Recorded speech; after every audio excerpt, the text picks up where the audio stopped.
इस बीच देखिए एक खास मेहमान हमारे साथ इस वक्त मौजूद हैं। एमएस बिट्टा साहब हैं, अध्यक्ष हैं एआईएटीएफ के। उन्हीं का सीधे रुख करेंगे। और बिट्टा साहब, देश जानता है आतंकवाद को जितने करीब से आपने देखा है और जो दंश आपने सहा है, आपसे बेहतर आतंकवाद का इस दर्द को शायद ही कोई और महसूस कर पाए। ऐसे में मेरा सवाल आपसे ये है कि जो पहलगाम में हुआ है उसका हिसाब और उसका जवाब किस रूप में दिया जाना चाहिए? आपकी सोच क्या है बिट्टा साहब? देखो, पहली बात तो यह है कि हिसाब तो हमेशा दिया है, जब से 370 धारा हटी या 373 धारा से पहले आज तक जवाब दिया जा रहा है। आपको ये याद होगा जब नरेंद्र मोदी जी हिंदुस्तान के लोगों को नाराज करके पाकिस्तान में नवाज शरीफ को दुबई से गए कि हम शांति चाहते हैं, पाकिस्तान भी खुश रहे, हम भी खुश रहे, आप भी शांति चाहें, हम भी, आपके भी विकास हो, हमारा भी हो। क्या किया पाकिस्तान ने? हिंदुस्तान के अंदर पठानकोट के दीनानगर की घटना पे इतना बड़ा हमला कर दिया। कुछ दिनों के बाद जब अटल बिहारी वाजपेयी जी मुशर्रफ के वक्त पाकिस्तान में गए और उस वक्त चंबा या कुल्लू के पास 15 लोगों को शहीद कर दिया, वाजपेयी जी उस वक्त पाकिस्तान में थे। अब नरेंद्र मोदी जी सऊदी अरब एक शांति का संदेश, एक विकास का संदेश लेके गए और वहां से वापस आना पड़ा। और यहाँ के अमेरिका के उपराष्ट्रपति हिंदुस्तान में आए, एक अपनी नेशनल न्यूज बना, इंटरनेशनल न्यूज बनाने के लिए कश्मीर एक मुद्दा है और पाकिस्तान ने हमला कर दिया। और जिस तरीके से 370 धारा हटने के बाद हर व्यक्ति दुनिया का, हर व्यक्ति हिंदुस्तान का कि कश्मीर नॉर्मल हो चुका है, वहां टूरिस्ट जाना शुरू हो गया। पर मेरी एक सबसे सवाल है, हाँ जी, हम हर सवाल का जवाब नरेंद्र मोदी जी को, अमित शाह को पूछते हैं, उन्होंने अपनी जिम्मेदारी को पूरा बखूबी से निभाया है। सही।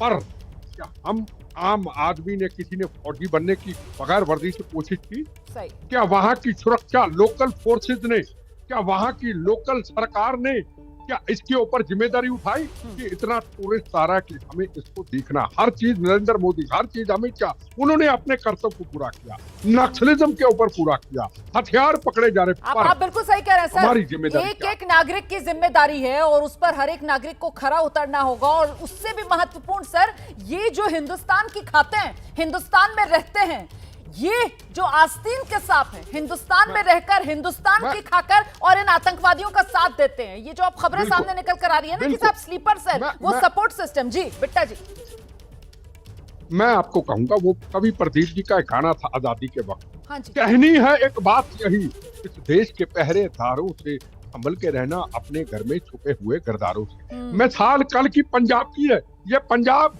और ये कश्मीर, वहां पे मैल सिंह खप्पर जिसने हजारों बेगुनाहों का हिंदुस्तान के अंदर, पंजाब में नहीं हिंदुस्तान का कत्लेआम किया, परमजीत सिंह पंजवाड़ जिन्होंने दिल्ली के अंदर ब्लास्ट किए, मारे पाकिस्तान में जाते हैं बीमारी से, और उनकी क्रियाक्रम कहाँ होता है? अमृतसर के अंदर, पंजाब के अंदर। और बड़े बड़े धर्म के ठेकेदार, बड़े बड़े राजनीतिक लोग आईएसआई के उन एजेंटों की क्रिया पे जाते हैं और उनको योद्धे बताते हैं। ये कल की बात है, ये कल की बात है। एक आईएसआई हमारे कश्मीर में हमारे टूरिस्टों पे हमला करती है, बहन के सामने उसका पति चले जाता, बहन के सामने उसके बच्चे चले जाते, बहन के सामने उसका पिता चले जाता है।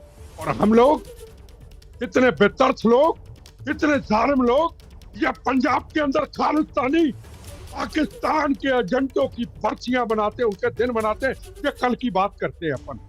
जो क्या कहूं, दुश्मनों के सितम का खौफ नहीं, अपनों की वफा से डरते हैं। हमारा सिख वोट टूट जाएगा, हमारा मुस्लिम वोट टूट जाएगा, हमारा फलाना वोट टूट जाएगा। अरे राष्ट्र को प्रथम राष्ट्र को करना। आज संजय राउत की मैं स्टेटमेंट सुन रहा था जी। संजय राउत जैसे लोग, शिवसेना जैसे लोग आज चाहते हैं कि जगह जगह पे बम चले, जगह जगह पे गोलियां चले, जगह जगह पे नक्सलिज्म हो, 26/11 की घटना हो, पार्लियामेंट की घटना हो, और नरेंद्र मोदी और अमित शाह कमजोर हो और हम देश पे राज करें। इनकी ऐसी की तैसी कमजोर किसी सूरत के अंदर नरेंद्र मोदी हो या अमित शाह हो, किसी भी सूरत में हिंदुस्तान के लोग कमजोर नहीं होने देंगे। बिल्कुल सर, हिंदुस्तान कमजोर होगा ना, हिंदुस्तान के लोग कमजोर होंगे और हिंदुस्तान के लोग सबक सिखाएंगे इन देश के दुश्मनों को। बहुत शुक्रिया बिट्टा साहब हमारे साथ जुड़ने के लिए।